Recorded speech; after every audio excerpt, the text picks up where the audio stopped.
I saw you did something that we both have done. You went up with a fighter jet, right? In a fighter jet? I did, and I heard you also went in the in a fighter jet. What was your experience like? Well, so I don't know how yours was, but you have to spend a little time sort of prepping to go in, right? And the prep, this is me, yeah, there I am, we went up. Yeah, Maverick, okay. The prep, you're basically riding a rocket. My husband got to walk me out to it, and as he was saying goodbye to me, he was like, "Don't be a hero." I think he was worried I was just gonna puke everything up. Yeah. So one thing they tell you is you can eat a banana because it looks the same going in as coming back out. Yeah, yeah. Okay, that was one tip they gave me. The other thing was all about, I don't know if you remember, it was a 5-point like harness. Yep. And you go out and I think we crossed 2 states in like 10 minutes.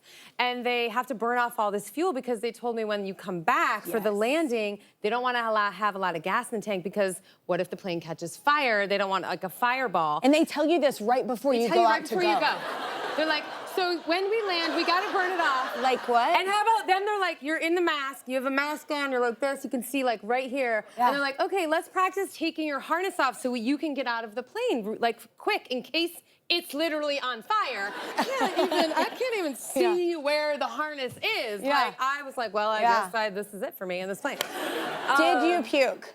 I did not puke. Okay. And I did about 7.5 Gs, I want to say. Okay. So like I felt really cool at like 6, 7 Gs because they're like, you get past 7, 8, 9 is like you're out. You're like passed out. It is the craziest thing you can do. The fact that they do that for a living on the daily is bananas. I mean, literally bananas. Yeah. But you know, you go up like this, you take off, and then you barrel roll upside down and out of it. So like you're upside down and rolling within 20 seconds. You have no idea what you're doing. You have no idea what you're doing.